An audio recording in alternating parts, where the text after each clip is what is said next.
Bien le bonjour à tous, dans une vidéo de présentation du SGC 3D Simulator. Je me présente, je suis Arnaud alias X303, responsable en communication de ma création.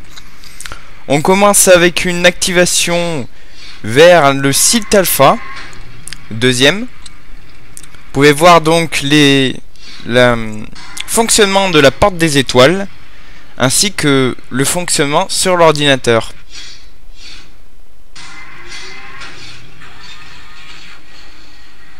Voilà le caouch et donc l'horizon des événements. Notez qu'on peut aussi activer l'iris autant par un raccourci sur le clavier, comme ça, mais aussi en bougeant la caméra et en utilisant, grâce à la souris, voilà. Donc, de quoi je vais vous parler dans cette vidéo? Donc, de plusieurs choses. Avant tout, les nouveaux graphismes, comme vous avez pu le voir déjà. L'horizon des événements, la nouvelle porte, mais aussi les textures qui ont été modifiées. La plupart ont été modifiées, mais il reste encore quelques-unes des textures à finaliser. Bon, ne vous étonnez pas, ce n'est qu'une bêta encore. Pour l'instant, ce n'est pas fini. Donc, on va vous montrer une petite activation extérieure.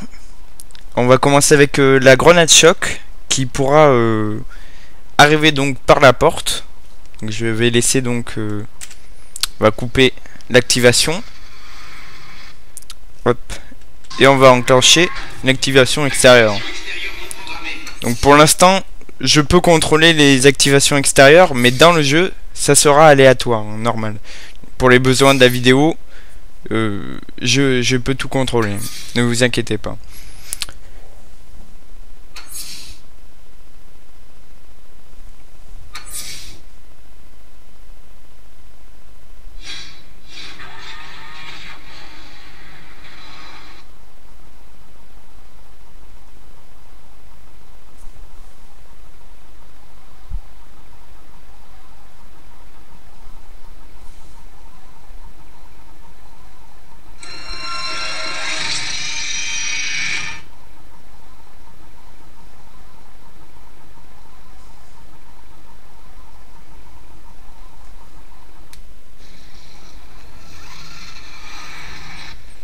Voilà, donc je vais vous présenter aussi donc les ordinateurs. La biblioglyphe est toujours présente.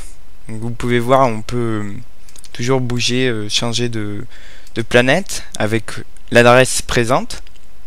Mais on a inclus quelques autres fonctions. Je vais vous présenter tout cela. Donc tout d'abord, on a un système de recherche.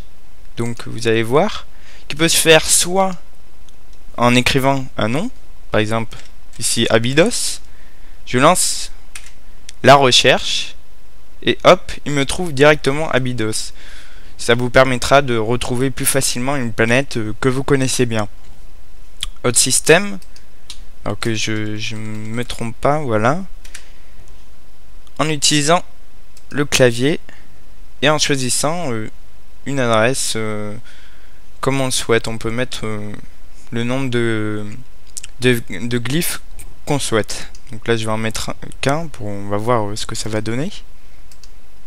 Voilà, donc on reçoit 10 adresses de planètes commençant par ce glyphe, comme vous pouvez le voir. Autre particularité, les informations. Donc on vous mettra à disposition des informations sur la planète avec le nom, l'adresse, la distance avec la Terre. Donc là ici 63 années-lumière, hein, Abydos. La population, le statut. Bon, là elle est détruite, donc c'est normal, on se situe vers la saison 8. Donc Abydos est détruite déjà. La température ambiante,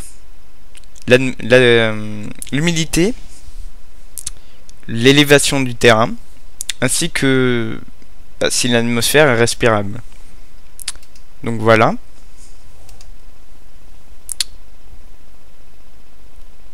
Je vais vous montrer aussi, alors, autre particularité, l'envoi de sondes.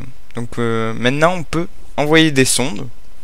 Enfin, on pouvait avant, mais on peut maintenant les contrôler. Pour l'instant, ce n'est pas fini, hein, comme vous pouvez voir. Tout n'est pas encore disponible, mais pour l'instant, il n'y a que le MALP. Donc ce n'est qu'une bêta, comme je vous l'ai dit.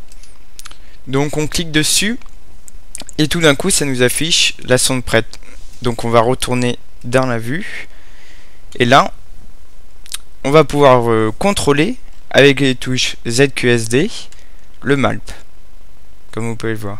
Alors je conduis mieux que Mac, hein, je suis moins bourré, hein, je vous rassure. Donc voilà. Donc vous pouvez voir, on peut tourner, enfin... Il réagit aussi aux effets physiques, hein. Si je lâche, il va tomber. Bon, généralement, après, j'arrive plus à refaire remonter, puisque je suis pas très bon en conduite, hein. Donc, autre particularité dans cette nouvelle version, la possibilité de pouvoir bouger la caméra. Donc voilà. On peut tourner la caméra tout autour de soi-même pour voir les environs.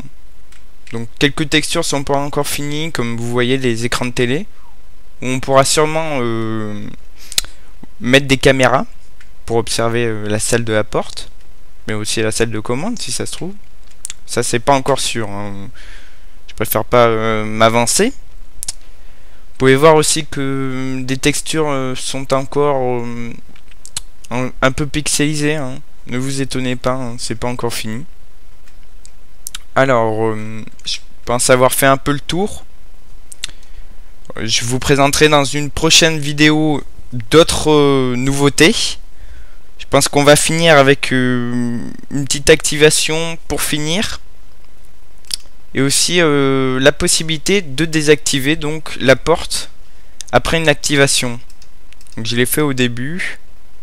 Je vais le refaire maintenant. Voilà, vers le site alpha. Donc, singularité avec l'écran de l'ordinateur et la porte in-game.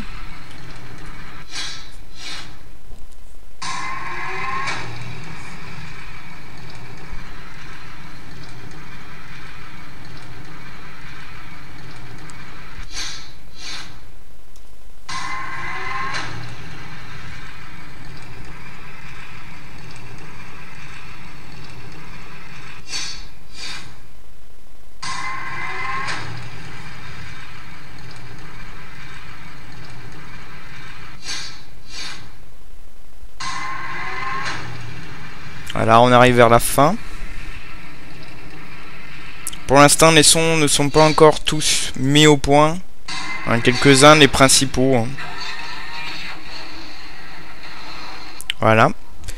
Donc, on a un petit bouton qui a été ajouté qui permet de désactiver la porte. Donc, celui-là, en cliquant dessus. Vous allez pouvoir le voir. Voilà. Donc voilà, c'est tout hein, pour l'instant. On reverra de nouvelles choses qui auront été intégrées ou modifiées dans une prochaine vidéo. J'espère en tout cas que celle-ci vous a bien plu, que le jeu vous intéresse. Et puis je vous dis à la prochaine fois. Au revoir.